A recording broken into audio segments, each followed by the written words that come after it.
Cause I was hoping for commissioner, but I'm not getting any compliance from them. The bylaws doesn't say it has to be a commissioner. I don't think so. It's like pulling teeth, I'm not gonna be able to.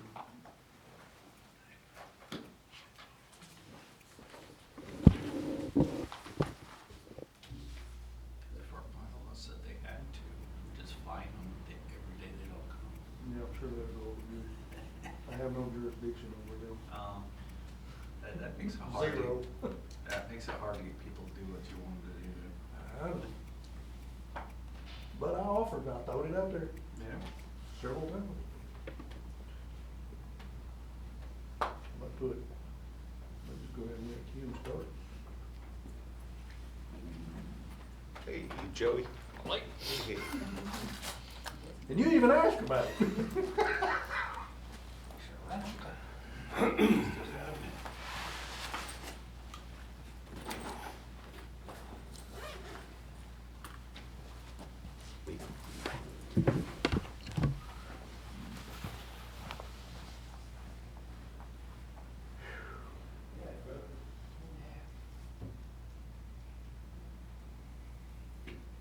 Yeah, I guess when Joey falls off, we don't take his spot. But then we'll still be But if I down. go ahead and put him on now, I'm full 7. Yeah. And we still have an open position when he moves, when Joey moves off, then. Right, then I'll help, yeah. But at least they'll be replaced. Cause if you find somebody before I go, I can step I'm down. not looking. All right. I was just gonna say, cause I'm only here for like, Listen to him trying to get out of Well, it. no, I'll come for the final time, You know, but I you sound like mean, somebody else I know. if you need to get somebody in there, you know. But it would be nice to get a, how would you say that, another chair, then we could, do a meeting side by side, and that way I can. Was that our office We used to meeting? do that in the no, military. no, if we get done in time, we'll reconnect on that issue. That was on a separate issue. All right, Keith. We know, somebody called you by your name the other day and I went, who? Yes, I guess that all the time. All the time.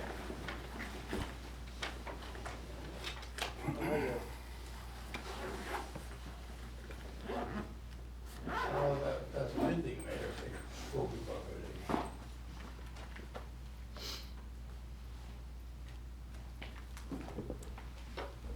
Hello, how are you? I'm good, how are you? Doing good. Hey, Melanie, how are you? I'm doing good. Doing good. Good to see you. Good to see you. Come on in. Full house. It's cold in here. It was cold last night. It was a little chilly in Yeah, there when last I night. got home, I couldn't feel my fingers at all. I'm gonna look up one day, she's gonna have gloves on, coat, scarf, you know. I'm like, oh, Sorry, it's cutting costs. It was probably warmer outside. But it was anyway. So, the sheriff keeps a electric heater under his desk. Yeah, we don't He have says one. he's got poor circulation, I guess, I already so have that one. keeps him Oh, warm. I think. The I emailed thermostat it to for the other 5 offices is in his office. Okay, so he can try to stand. So his heater Yeah, I printed is hitting that mine. thermostat, and none of the other ones think are, it's not cutting on, cause it's like, hey, it's warming up. So everybody else is shivering. I've got a heater and a fan in my How are you? office, I can Jesse? regulate whatever I need to. Yeah. This is just for your information on what we Panama. discussed earlier. Oh, okay, good. And I sent you an email. Yeah, yeah, I saw Okay. that, yeah. I thought about getting a jump start on it. Okay.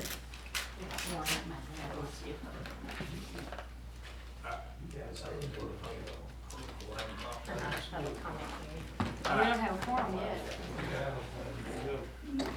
Well, Jim was gonna be at a class. yeah, Jim's in a pastoral class. Amanda said she's gonna be running late. She's on her way. I have not heard from Misty and William DePaul. Yeah, I talked to him, he's supposed to be here. Okay. So we can wait a few. Yeah. And I thought about appointing Guido to the board already. started? Yeah, I'm here, I showed up. Come on. You're now officially on this board. No, Joey, you cannot leave.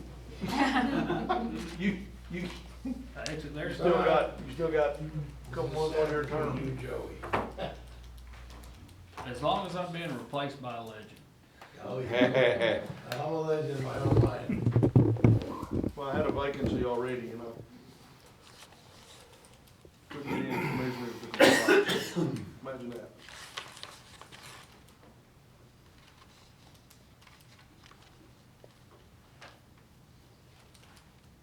You can come on up if you want to. Sit up there. Yeah. The big table. There's so many wonderfully qualified people sitting alone. Into a sword ceremony for them. Yeah, yeah, you know. This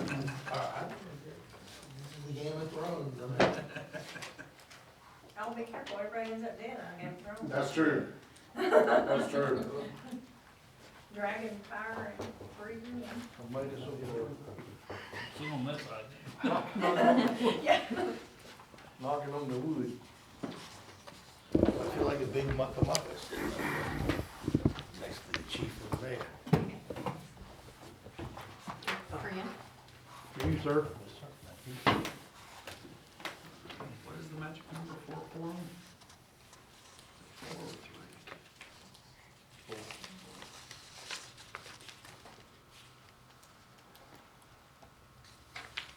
Wow, it's 4 minutes after. Should we start now and hopefully, more show up or? Yeah, let's give it about a couple more minutes, I'd say. That looks like Mr. Oh, Alright. I didn't hear anything from Misty.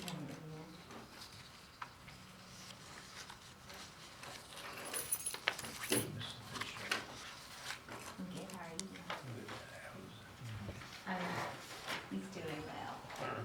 Thank you. planning his own Christmas away. What's that you?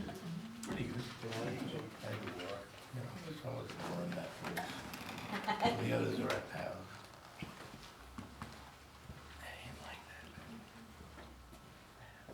Almost close to retirement anyway, I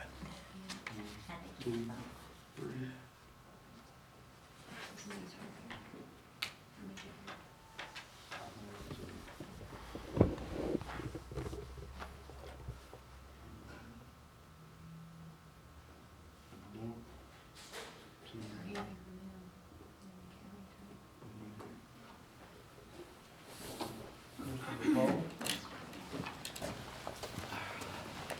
Here you go. You can have that chair. Roll Instead over. of worried about it.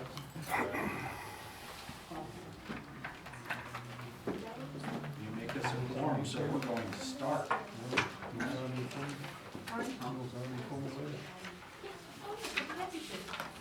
Make it chill on the road?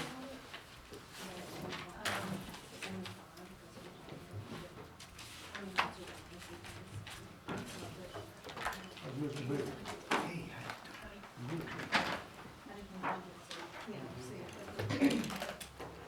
Didn't come out there. The building and planning. Planning and zoning. If anybody's here for planning and zoning, we are not planning and zoning. Planning and zoning is in courtroom It will be a courtroom. A. Is that 6:30? Yeah, 6:30. 6:30, that's 6:30. We have nothing to do with, Hopefully you don't go that long. we have nothing to do with I hope subdividing you are land. correct, sir.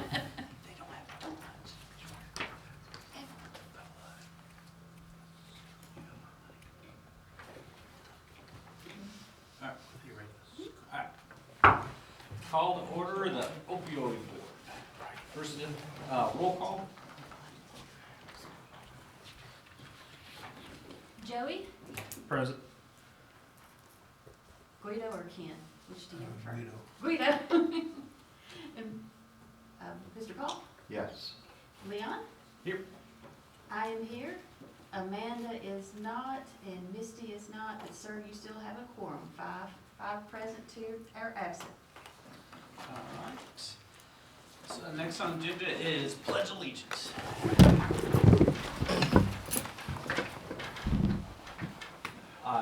allegiance to the flag of the United States of America and to the republic for which it stands, one nation, under God, indivisible, with liberty and justice for all.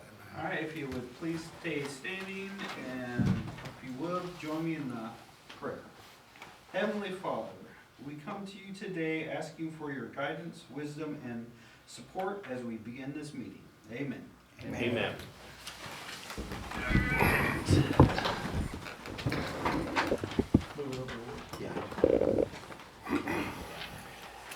Alright.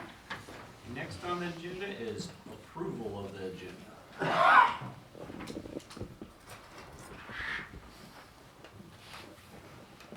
Do I have a motion to approve the agenda? Make a motion. Do I have a second? Second. Alright, there's been a motion and a second. All in favor of approving the agenda, say aye. Aye. All opposed, say nay. Ayes have it, agenda passed. Next on the agenda is approval of the minutes of December 19th. Do I have a motion? I'll make a motion. I have a motion, do I have a second? Second. There's been a motion and seconded. All in favor to approve the minutes, say aye. Aye. All opposed, say no. Ayes have it, the minutes have been approved. Next on the agenda is public comments, and Ethan Post? Ethan Post. That's me. Uh, Thank you for all your service, really appreciate it. I did attend the meeting in December on the 1st, and you were doing some auditing. At that meeting, I felt that you kind of glossed over the 17, I think it was, and if I got any of my facts wrong, please correct me, I stand to be corrected. I believe it was $17,000 spent to Jackson Harris to build a website and do some other things. And as an IT consultant, I'm very curious about what work was actually done. That seems like a phenomenally high amount of work. I looked at the website. It's a single-page website. You could do better with Squarespace or anything like that. I mean, it literally, I could build that in 4 hours with consulting the customer. If you look at a consultancy rate and you say, what should a nonprofit in Hickman County getting free money go out to and spend for a consultant, I would say, let's say $60 is still a high amount, but there's reasonable. Spending $70, $80, $90, $100 an hour for a consultant seems very unreasonable. So if we take the $17,000 and we divide that, into an hourly rate, if you divide it by $60 an hour, that's 280 hours of work. And so I would like to see something that represents $280 worth of work. Tracking down sponsors and stuff like that is a part-time job. It takes some emails and some phone calls. It isn't something that requires a lot of hours. I don't know who this Jackson Harris is, but if the search that I found, a marketing guy related to the music industry and stuff like that in Nashville, he's also related to the cannabis industry. And so again, where's the wisdom in spending money on somebody who's in the cannabis industry when this is an opioid fund? Okay, so anyway, I have sent a few emails trying to get some answers. I haven't got any responses yet. I'm going to be following up and trying to get some answers on that. And what I would like to have is a detailed breakdown of how many hours were spent and what was accomplished with those hours for that money. So that's all I've got to say. Thank you. Thanks for that. All right. Comment next is a financial report. Currently, we have $204,217.83. In the last entry, the VFW return of funds, $685.06, was that the funds that weren't used? Yes, at the end of the December quarter. So that is the end of the VA? It should, I haven't got the quarterly Yeah. report yet, but it should finish everything. Very good.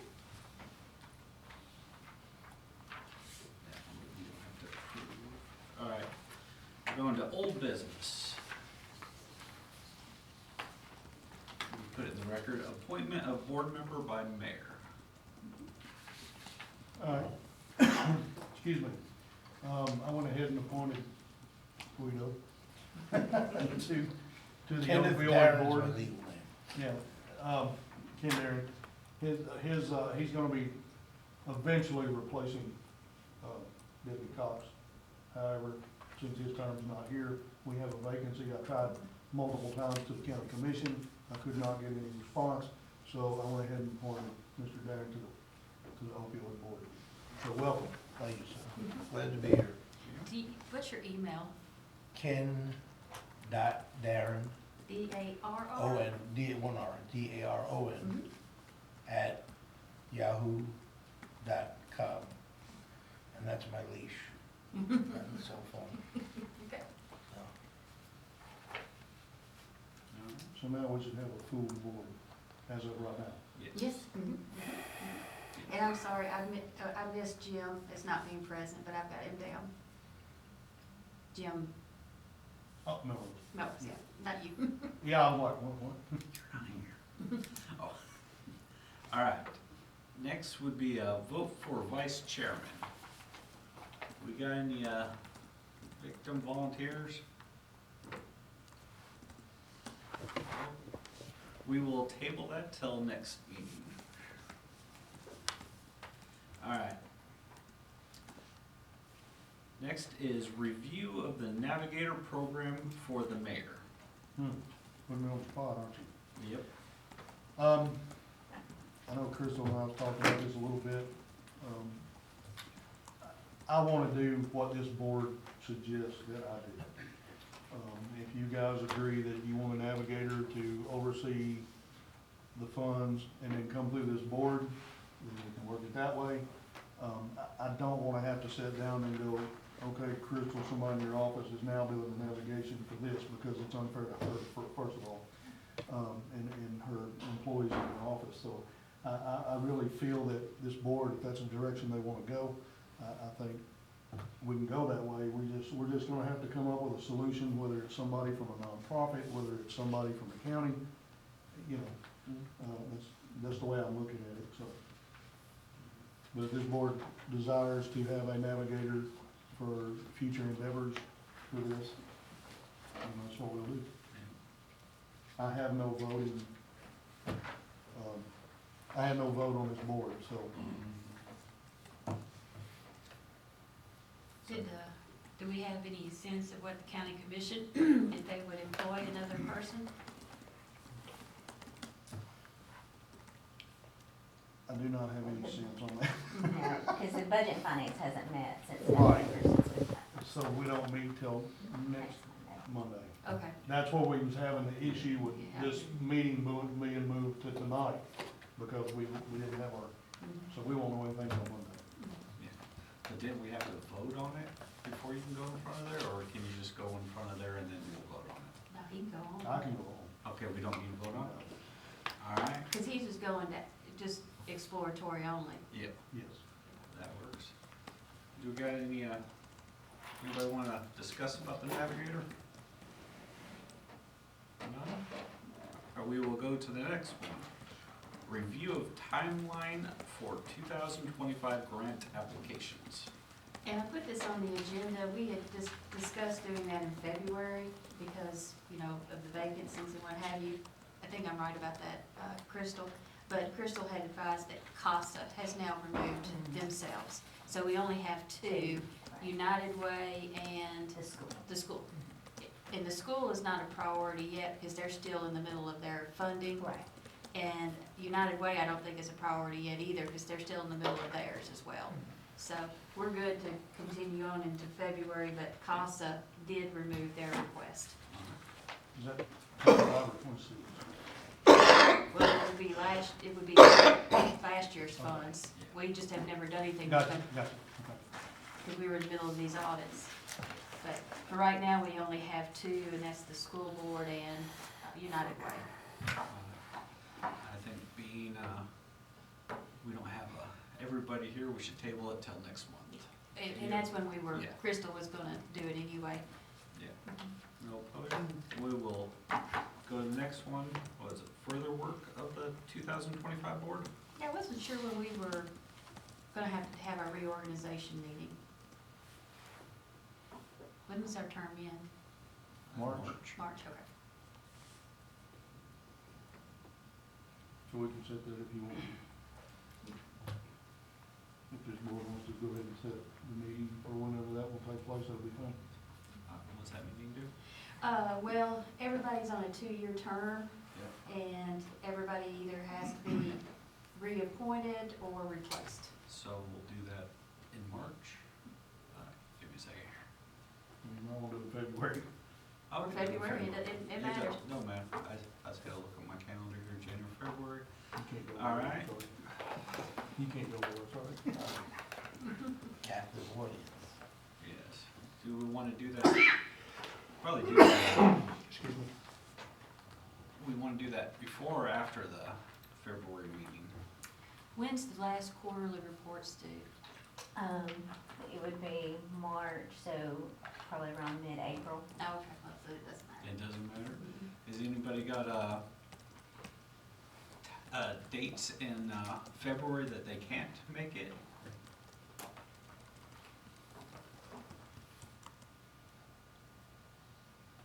And I hear people like Fridays a lot better.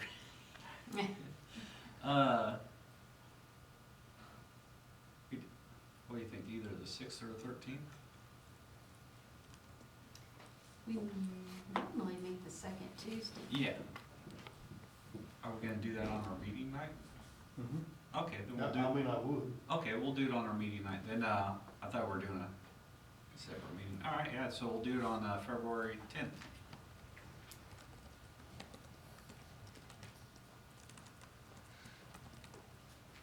Hey, come on in.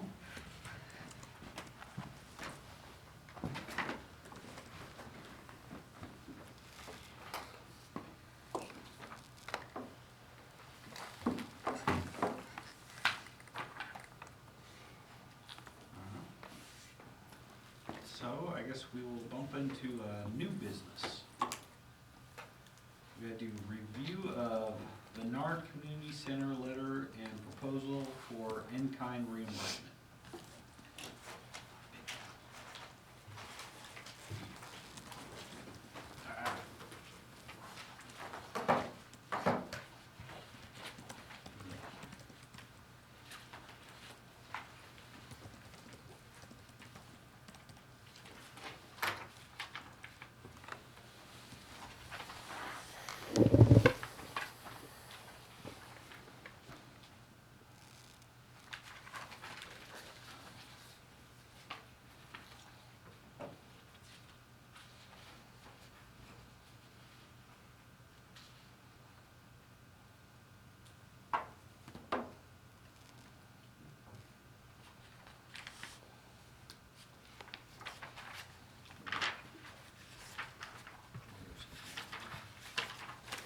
Yes, we received a letter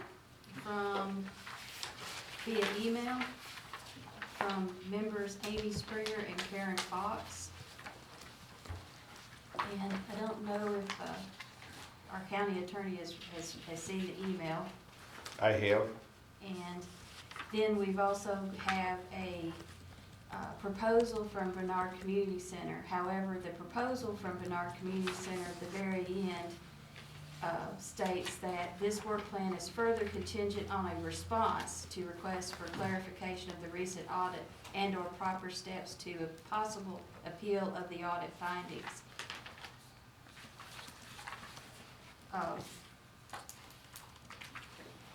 Mr. Mecklenburg can advise us, but we can go into executive session with our county attorney if you want to do so, which would mean that it would be private with just us, or we can have it. Well, you know, there's not really any litigation threatened at this point, so it's probably best just to discuss it publicly.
if anybody needs to review it, the contract that Bernard Community Center signed. I have a question. Can I ask a question? Can I ask a question? While that contract is being reviewed, is our application that was reviewed, also, approved, also going to be reviewed?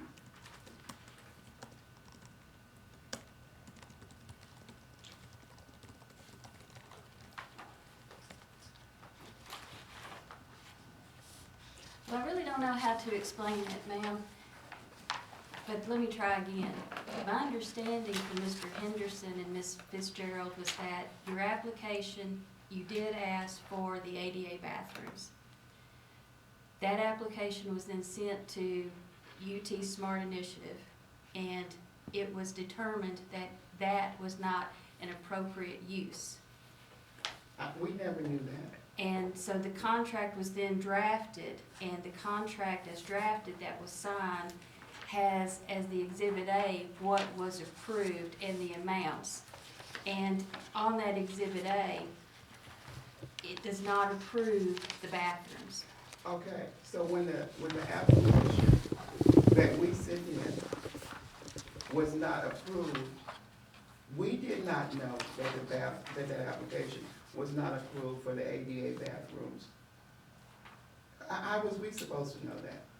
Well, the Exhibit A outlines what is the scope of work under the contract, and that was not included in the Exhibit A, but Bernard signed the contract. We are not denying that we signed the contract. And we also are willing, we can admit that the specific details of our work scope was not in the contract. Again, we did not know that the ADA bathrooms had been removed from the approved application. Had we had known that, we certainly would not have moved forward in doing that work. We didn't set out to do something deceitful or to do something wrong. No. And another thing is, what we don't understand is, all we knew is that we had a program change. We had a program change from safe havens to brief interventions. Safe haven was about showers. The ADA accessible bathrooms was about removing barriers to allow everybody that needed ADA accessibility, that was a vulnerable member of the opioid community, they would have access to the building. So if the showers and that program, Safe Haven, was removed or whatever, we know nothing about the ADA bathrooms being removed. And then also, this Exhibit A in the contract, the Opioid Abatement Council's guidelines says that the application becomes an integral part of the contract, and it guides the work of the contract, and it's supposed to be laid out. The activities of our work scope is nowhere mentioned in Exhibit A under the scope of work that you have attached to our contract. So if the ADA accessible bathrooms were disallowed or whatever, why were we not told that? Until we get to an audit to find out that, oh, you guys upgraded your bathrooms.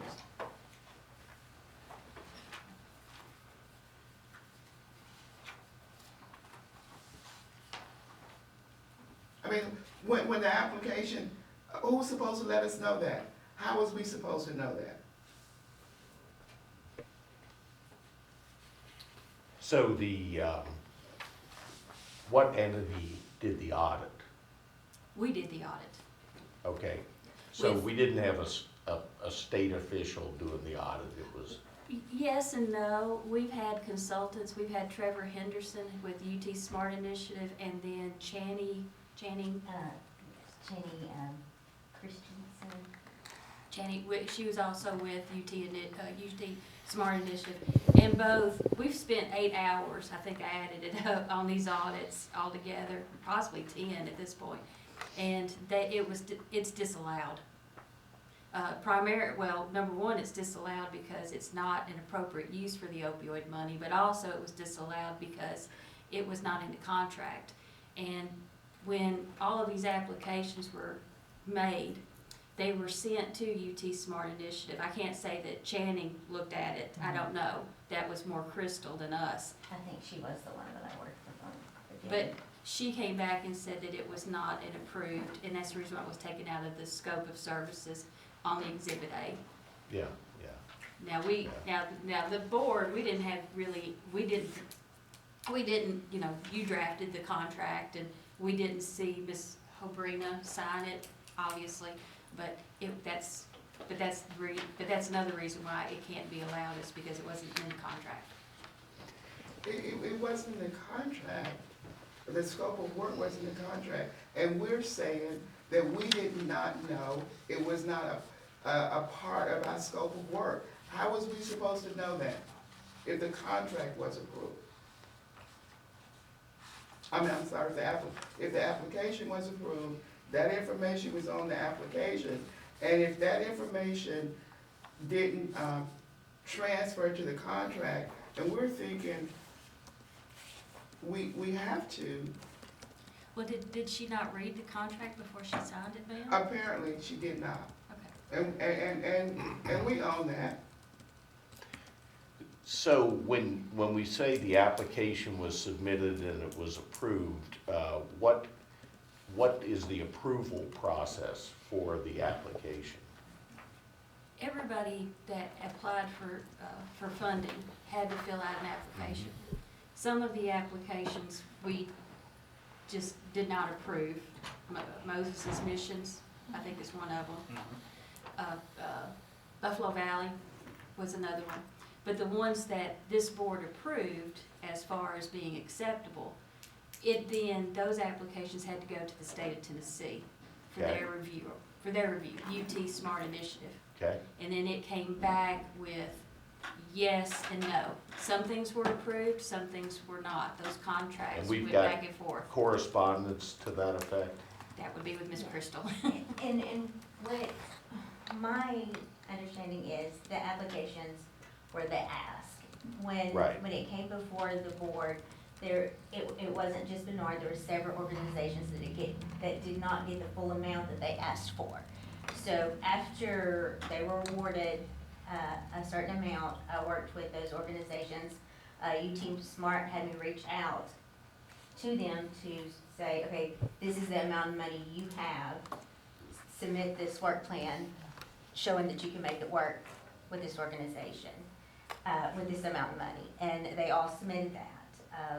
And I think it may have been a misunderstanding between Bernard and us, because I didn't see anything, anything attached to the application didn't show anything about the ADA.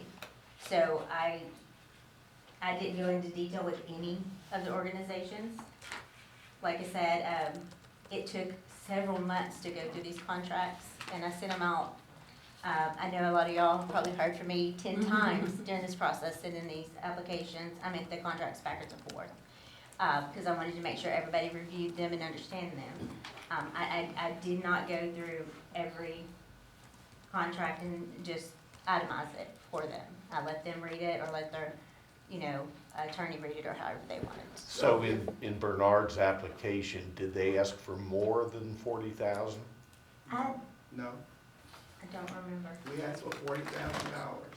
And I was just getting ready to say, if the work plan to upgrade the bathrooms was taken off of our application, was denied, then why wasn't we told that? And why didn't the money change? We were moving forward after we got the approval, the word that our application had been approved, that the upgrades that was in the application was approved. And it was saying that it's not an appropriate use of opioid funds, the scope of work and making those bathrooms ADA accessible it directly relates to strategy E2. It's a direct correlation to strategy E2. And that E2 is listed on Exhibit A. Says E2, expand warm handoff services to transition to recovery Yes, services. sir. Those would be like clothes, food, I guess. It's like removing barriers. It's removing barriers that impedes access to where these recovery programs and services are being performed. That's what that, it applies to too.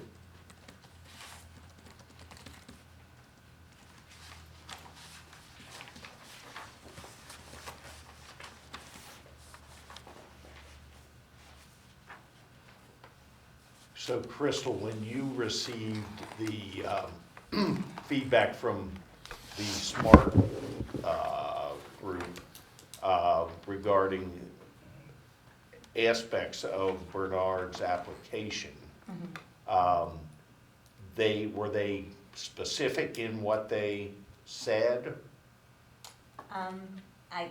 There was a spreadsheet that labeled out, they reviewed everybody's contract on there, and I don't know if this is,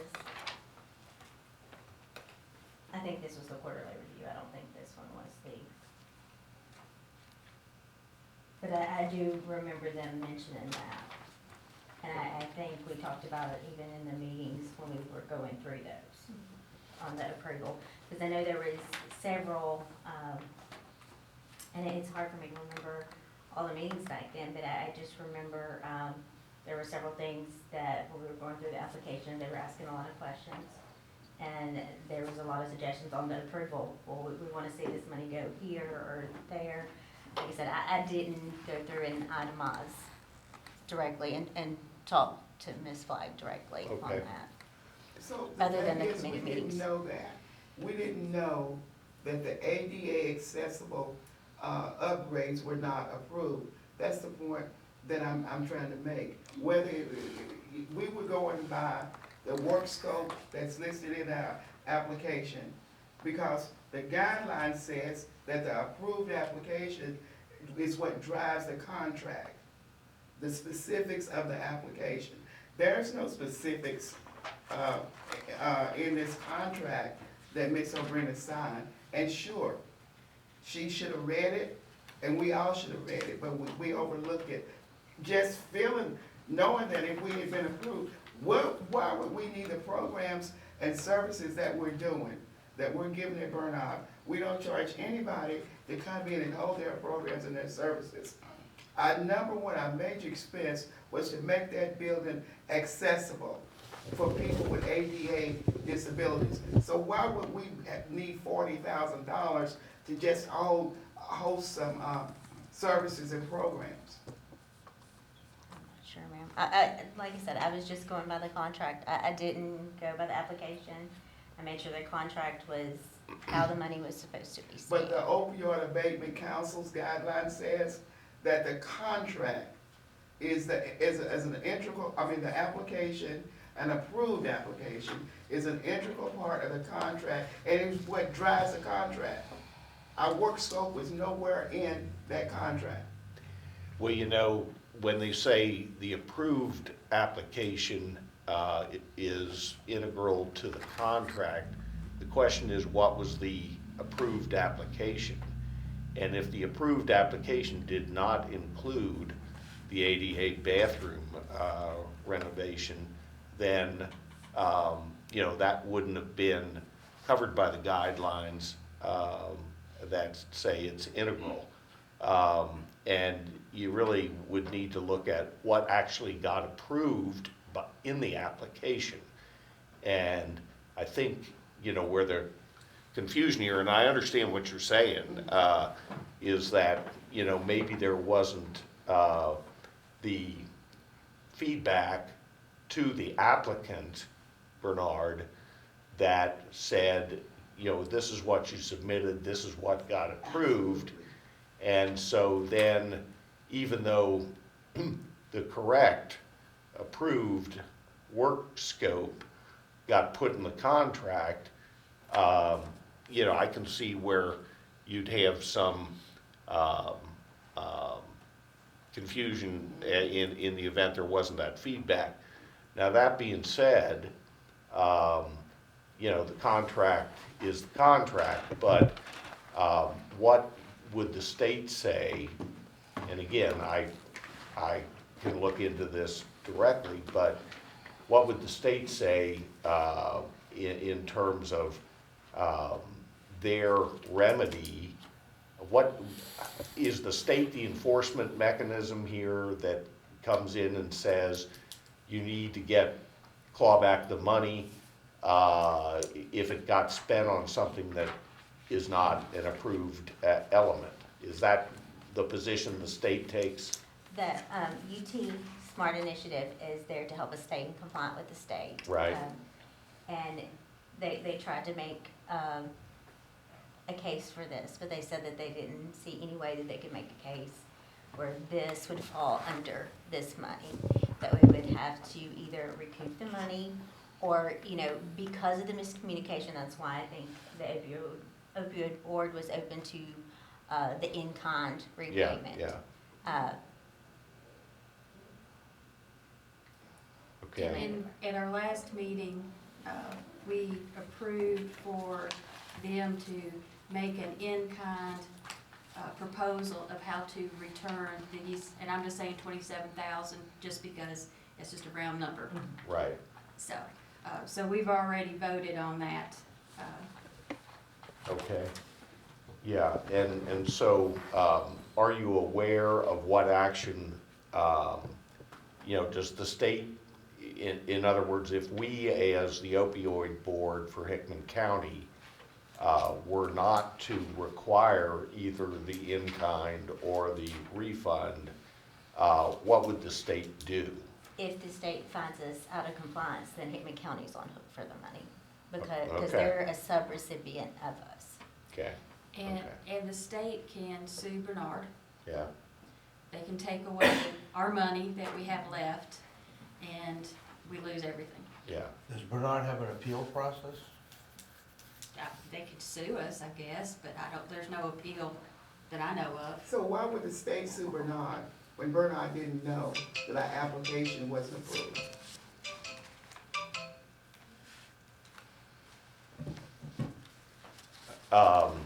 Well, they would look at it as the overall program integrity, and no, I'm not gonna take your call. Can't take the call right now, thank you. You know, so they would do it because they'd say, we need to be consistent across, you know, the state with the organizations that we become aware, you know, spent funds in a way that we determine they shouldn't have. And you know, it's, I can't really speak for the state. I'm not, you know, in their shoes, but that would probably be how they'd think it through. So I think that you know, the outline that you guys have discussed already, which is in kind, how would that, has that been fleshed out? I know it was mentioned in the proposal, but, you know, how would you do that? How would you value it? Well, we just got the proposal last Thursday, maybe Wednesday. Well, with the holidays, it's just sort of a haze. And so I think this is the first time that everybody's seen the proposal. We have not talked or fleshed it out because, quite honestly, well, because this is our first time we've met since we've seen it, but also too, it does say it's contingent on a response from their letter as well. So I don't know if they want us to flesh this out tonight or not. Okay. So from the standpoint of a response to the letter, are you looking for the board to basically detail why this decision is made and why they're taking the position they're taking? Or You know, because I think we're having that discussion kind of right now. You know, I don't know whether what the board prefers to do, but, you know, it seems like this is getting a pretty thorough discussion here. Sir, Mr. Attorney, Yes, it seems like that what I'm hearing is that the application that we sent in, we got a response that, our application had been approved. But if that application had been changed, if the scope of work on that application had been changed, we didn't get that information. So, moving forward with what we had on an application that was approved, we're being penalized now for doing something that we're now hearing that we were not supposed to do. And we didn't know that until after, we're just hearing that after the work has been done. yeah. Yeah, and I guess the only thing they would say is we didn't approve it, and it's a matter of, there wasn't, you know, a meeting of the minds after that, I guess, you know, where, Well, why wasn't we told then? why were we not yeah. informed that our application, the scope of work that we put in that application was not approved? And we only asked for $40,000. And the majority, the biggest part of that money was gonna be used to upgrade those bathrooms to remove access barriers. So, we could have not done that. We could have used some money for the disposable drug pouches and the other things that we had to use it for and give that amount back. But now we're being told that we are gonna have to give that money back anyway and open up this building, for in-kind uses, which is gonna require up to about 18 months of these different, services, and if they come in, they gotta come in at least twice a month for the next 18 months in order to recapture the amount of ballpark figure $27,000. Hey, can I clarify, Crystal, when you're saying, like, and she's saying it was approved, so when they come in front of the board said, okay, we approve this, right? But then at that point, it went to the state, and the state is the one that rejected that. I don't remember if we had got recommendations before we voted on it or not. I just, No, because when that night, when we did what we approved 8, I know we approved several. We yeah, approved they all went to the state after that. And then the state came back with different things that were approved and different things that were not approved. Okay, and if I remember correctly, also, even after what the state approved was sent to Bernard, there had to be changes made because of the insurance purpose with the safe haven. Am I correct? So like, That wasn't because of the state, that was because of our. I know that. But that's what I'm saying, is that even after the state reviewed it, and they were sent what the state reviewed, No, we and were it not. went, or however, they had to take that and give it to their insurance company, and their insurance company said, we're not gonna approve this, or we're not going to insure y'all for this. No, That, we didn't get anything after the state made any Other than the approval contract. of the this contracts approval. was developed from the Yeah. recommendations from the state. But So we after didn't this- know that. Who wrote the Exhibit A scope of work? It was taken That from one the was contract. directly from Bernard, I believe. It was taken from the application.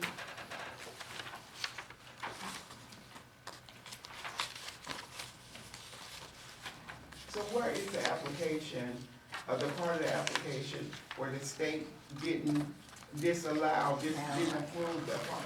Where is that application? Where is that information from the state to let Bernard know that, no, you guys have not been approved for this? Where's that information? Because we never received it. I think the Exhibit A was written by UT Smart, and it was based off of the work plan that was attached from Bernard, that was attached to the application as well. So you think that the smart people drafted the scope of work? I believe so. And it was based off of the attached work plan. In the application?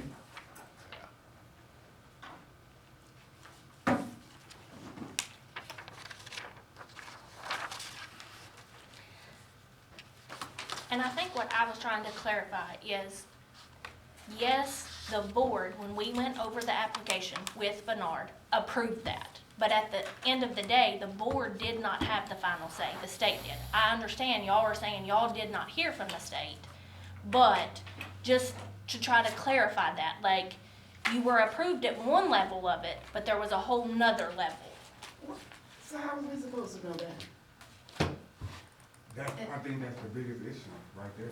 So how was And we I don't supposed to know at that point who, like, And then we come down here, number one is, we did not do anything wrong, we had no intentions of doing anything wrong.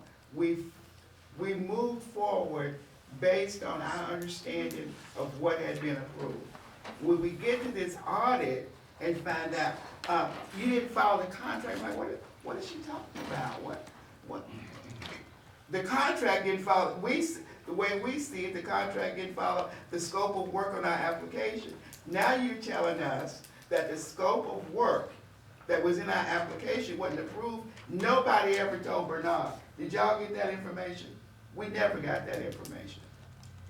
Well, Never told that the We scope can- of work changed. we can sit here and debate this for a long time tonight, but what would you like for us to do, ma'am? Do you want us to consider your in-kind application, or do you not want us to consider your in-kind application? Oh, we want to know why we were not told that our scope of work on that application was not approved, so we could have made adjustment in our scope of work. So you want us to answer your letter in writing and not review your in-kind proposal tonight? Is that what you're saying? Can I speak? Go ahead. I'm Karen Cox, I'm one of the authors of the letter. I'm new to the board at the Bernard Center, so I've kind of come in after the fact. I'm sorry if I'm offending you. You're not, I've got a bad rash, I apologize.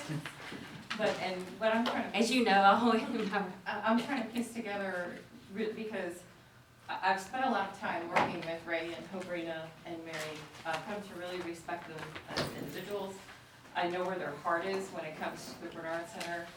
I feel like the newspaper article that was published really kind of maligned a lot of good people in this county and this community, that, inferring that something was wrong. If an application, my disconnect, the biggest disconnect I have is if an application for $40,000 was approved, and then $40,000 was given to the organization, there was really, and no notice was given, there's really no way for the organization to say, oh, well, we got all this money, but we can't do the bathrooms. There was a miscommunication. There was no meeting of the minds here. And when we look at this in-kind proposal, as a new member of the board, I'm not opposed to doing an in-kind repayment if that's what the thing is. But in-kind repayment also costs the center, because that's time that we can't rent out that space and earn an income from it. So there's multiple factors to consider here, and there has to be a fair resolution to all of this. These people have poured their heart and souls into building a place for the community, to creating programs that are important, and something like this is devastating to the organization. And so how do we reconcile? An application was made, a certain amount was requested, that amount was then returned to the center saying, here you go. But there was some third-party entity that said, now this money is not approved. And then that information was never communicated back to the organization. I feel like there were a lot of missteps. We are all human, every single one of us has missed something somewhere along the line. But how do we come to a fair resolution without,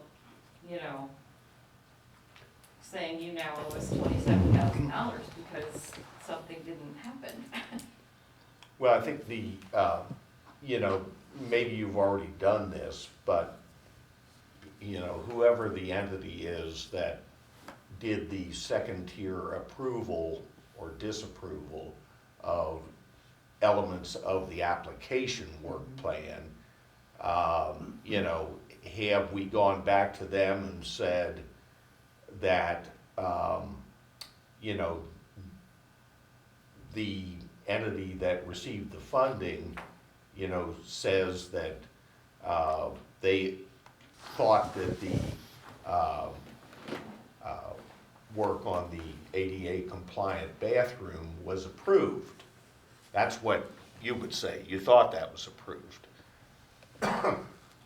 And would they say, okay, we weren't, and I doubt it, but would they say, we weren't good enough about informing Bernard, even though we changed the scope of work that went into the contract, and Bernard should have read that and should have understood that, it doesn't include the ADA compliant bathroom, or would they say, we maybe didn't do as good a job as we should have here in communicating this, and we're gonna let this go. And that conversation might be worth having. They may say, no, we can't let this go. Well, we've already had that conversation, and that's the reason why Ms. Fitzgerald and Mr. Henderson had the idea of the in-kind contribution proposal, so that they would not have to pay back the $27,000. Because that was the only other option, was to require the payment of $27,000 via check. And again, I represent the county, and the contract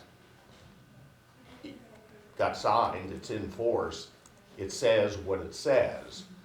And so, from that standpoint, you'd really be looking for, kind of a special dispensation from the state, and you've said you've already talked with them, and they're not open to that. And I think the way we understood it in our last meeting with Mr. Henderson was the state will automatically come after the county.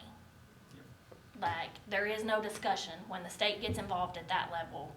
There is no in-kind adjustment offered, all of this other stuff. The state will come after the county, and then it will be the county that has to get repaid the $27,000, or the county has to eat it at that point. So Right, that's why right. we're trying to come up with a solution before the state steps Right. in. Right, okay.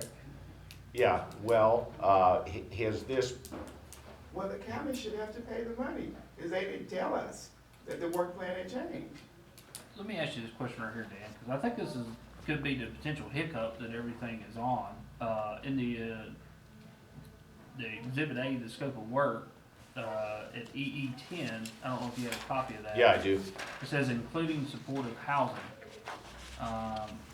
But that was the part that was removed. Exactly. And I think that's what set the chain of events into place that we're dealing with now. Because if you had that supportive housing, I believe you would have been in compliance with everything. But because that supportive housing is no longer on the table, Well, it says the project meets the spending requirements of the opioid litigation by addressing the primary strategy of education, training, recovery support, and primary prevention, specifically within the approved uses, Exhibit E of the original opioid settlements. This project addresses the following: EE10, provide support for children's services, fund additional positions and services, including supportive housing and other residential services. Now, are you saying, Joey, that supportive housing is an ADA compliant bathroom at the facility, or is it something else? And that's what I'm trying to get clarification on, because trust me, there's some lawyers in the room, they're smarter than me, but supportive housing would be, an emergency housing for children. I think that originally what you guys had set out to do.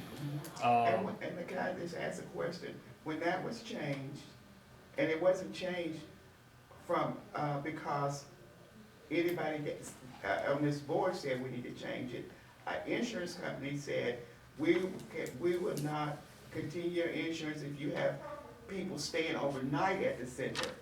So we took that program off and replaced it with another program. The only part of the Safe Haven program that was in our scope of work was adding showers to a bathroom stall. It had nothing to do with, when that program changed, we didn't remove the need for ADA accessibility bathrooms. You see what I'm saying? No, I see exactly what you're saying. Okay, so if our application was changed, why is this E10 still on here, EE10 still on this exhibit talking about, housing? Correct. And that's where I'm at is. Yeah, well, then I would say in that, was that argument made to the state in terms of, EE10 in the scope of work, as part of the contract, contemplates and renovation of bathroom facilities at the center, okay? And what would they say? No, it doesn't. So I think that, from the county standpoint, obviously we could take the position with the state if they came after us and say, we're not gonna pay for this, because, we'd have to be able to say, because the scope of work that you all approved clearly includes, and I don't think it does, but we'd have to say it clearly includes the renovation of the bathroom facilities. And that was covered by this supportive housing and other residential services. And I mean, we can go back and make that argument to them and see what happens. It's a case where I think this highlights, and again, this is just going forward, we need to be a lot more communicative and specific, in these, and maybe more oversight up front, like the navigator situation you're talking about. But, I don't have, a definitive answer to this, because if I were just looking at this, as a lawyer and saying, what does the contract say? I'd say, I don't see ADA bathroom renovation in here. But, maybe I don't understand, what some of this language means in the the type of work that you guys do on behalf of people suffering from addiction-related complications. So, I guess what I'm saying is, about the only thing I can see is more discussion with the state on the part of this board, and then make a final decision as to which way we're gonna go. I think we've already done that. Okay. I feel like we've done that. Have we not done that? We did it pretty hard. I made sure I talked to them, because I was being arguing both ways. I was like Yeah. arguing, trying to figure out if there was a way we could get around it with the state. And he said there was So about then no why way is to the argue county that just, the county, if whoever had the responsibility to let us know that there had been changes to our application, and we didn't get that information. And you guys based the contract off of the information that you had. But now, because we didn't get the information, we're being penalized because we moved forward with what we had. The county should pay the $27,000. Well, I agree and I disagree. I think we're both at fault. Uh-huh. And I think we accomplished that So let's sometimes just split it down in half with the in-kind use. we put the cart in front of the horse and, Yeah. you know, we were trying to get this money pushed to the community and start to get it to work and, you know, I think now we've learned we need to slow this thing down and make sure everything's going the direction it's going.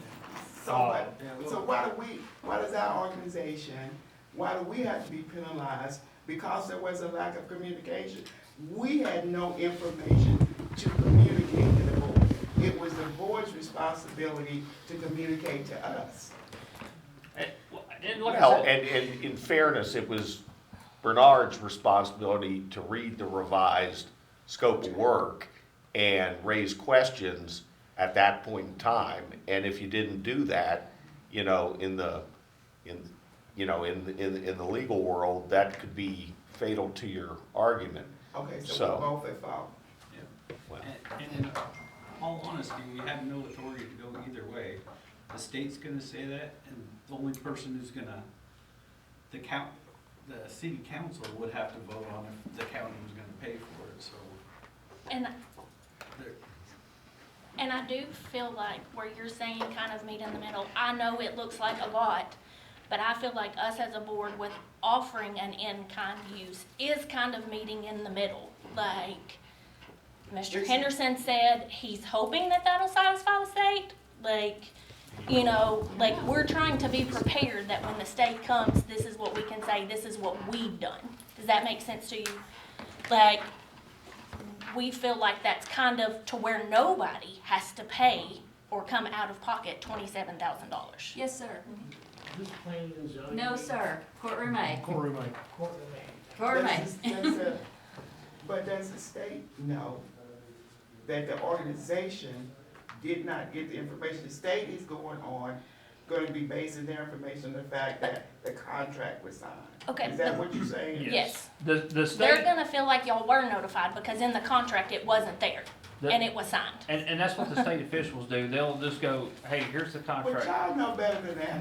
Y'all know we wasn't informed. Well, we use common sense. They don't use common sense. Y'all know better than that. And we come into this audit and we're getting attacked in this audit like we did something deceitful and wrong, and we never did. And another thing about this audit, results, the audit decision that we got, via, the email, stating, what your decision was and the part that, spoke about the in-kind use.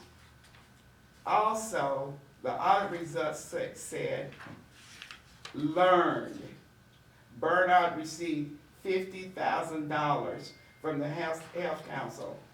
Number one, that amount is incorrect. And number two, why was that even a part of the opioid audit discussion about our organization?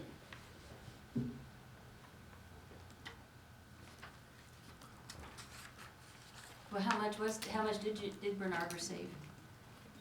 While we discussing what we received from another grant award, as if what we received was not used correctly, or it was some kind of implication that, or we could have taken that money and upgraded the bathrooms. Whoever reported that information, we're talking about a building that's over 50-something years old. They did not know what the safety issues were in that building, what needed to be upgraded, what needed to be done, and to bring that up and to apply that, oh, that money could have been used to upgrade the bathrooms, as if we just got that money a few months ago. That grant came through 2 years ago. And there were multiple safety issues in that building that had to be addressed for safe occupancy. But the question is, why did you all allow that grant information about another organization that we received money from be part of the audit discussion? The opioid board's audit discussion, and put it out there on the email for everybody. Did you talk about other organizations, grants that they had received?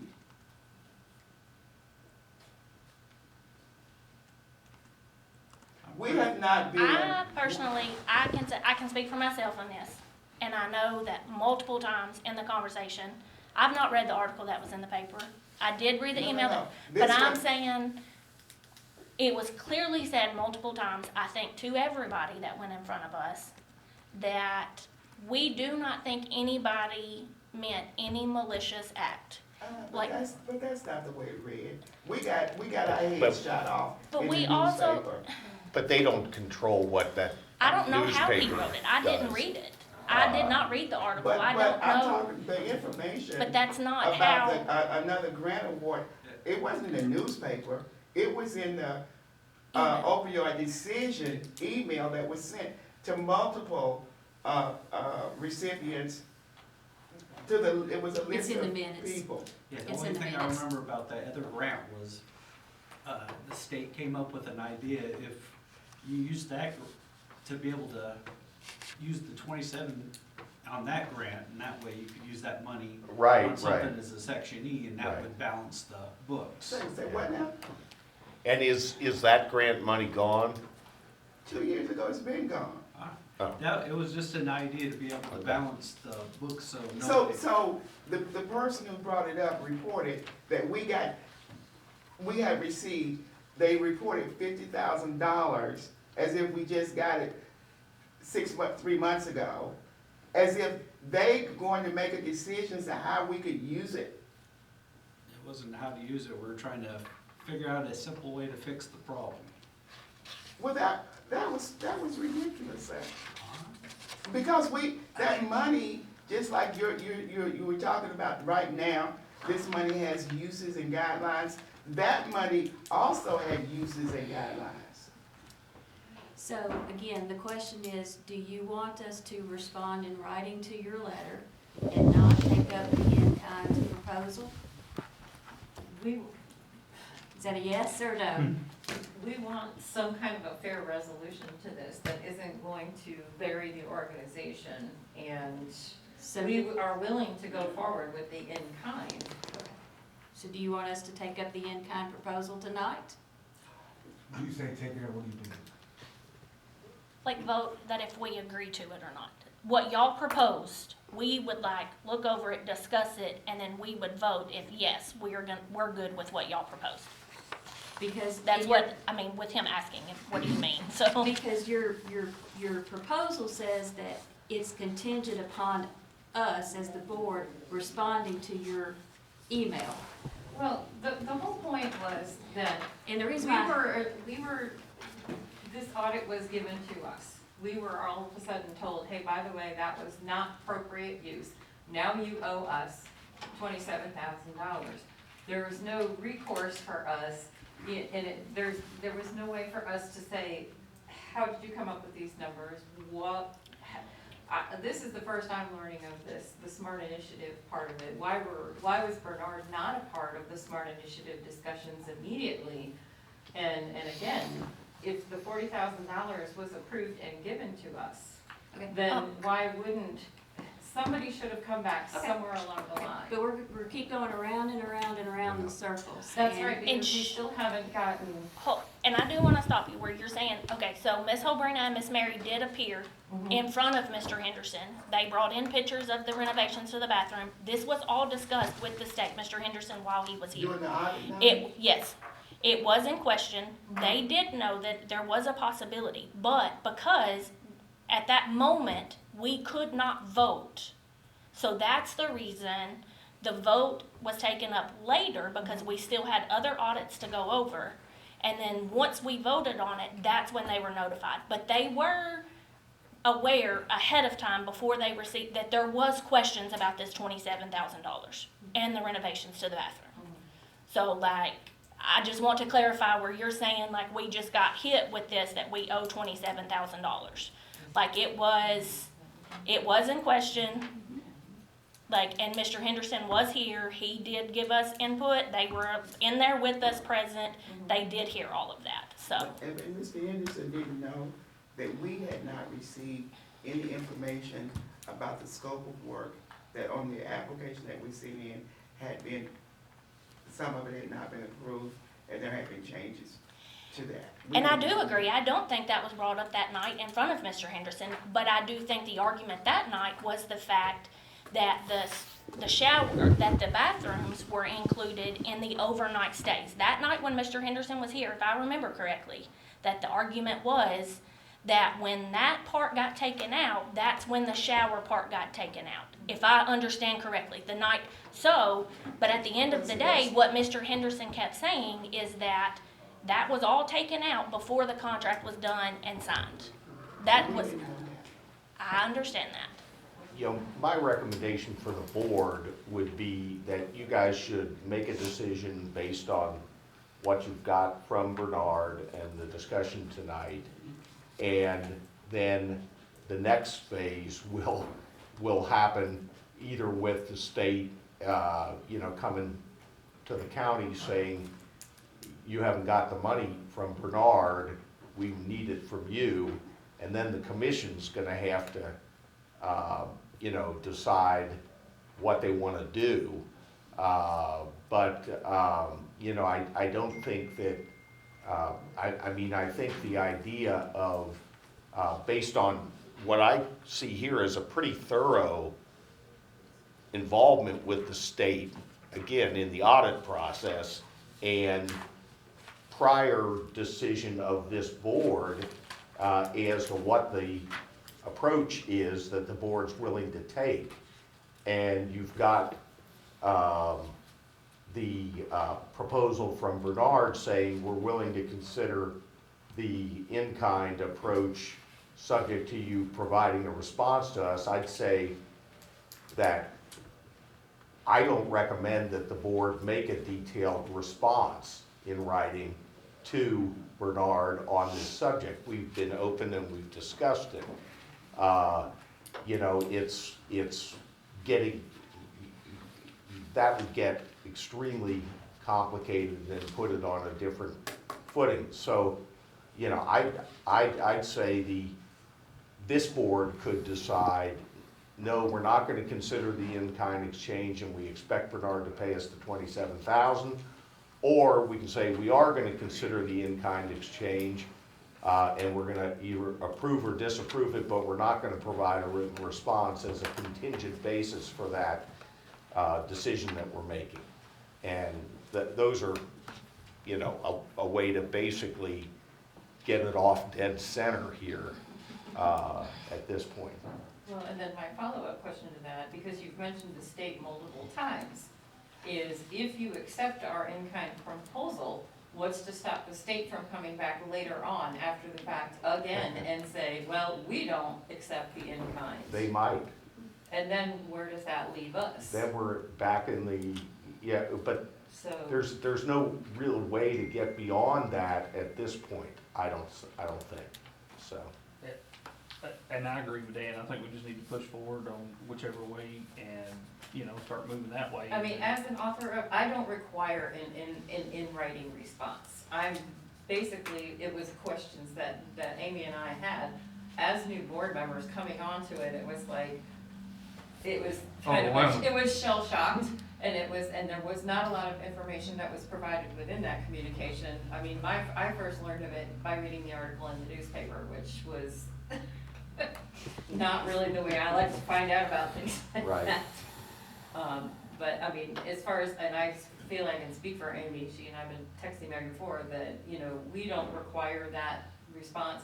And we certainly don't want it to become an issue that is gonna cost Bernard, you know, a payback or a clawback if the in-kind is the only way. But I also feel like we're up against a wall because there is no good solution to any of this. The information that was communicated, it's just a comedy of errors right from the get-go.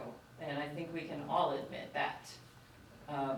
But it leaves us in a precarious position also. So, and, you know, and how confident are we of the exact dollar figure? I mean, is the in-kind that 27,900 and whatever it was? Was $299.25. That's what- $27,299.25. I think that number came from what was given to us that was sent when everything was added up to From repair the receipts. bathrooms. Yeah, from your quarterly reports. So like, if your question is, I do think we as a board would say that is our number due to, I don't disagree. okay.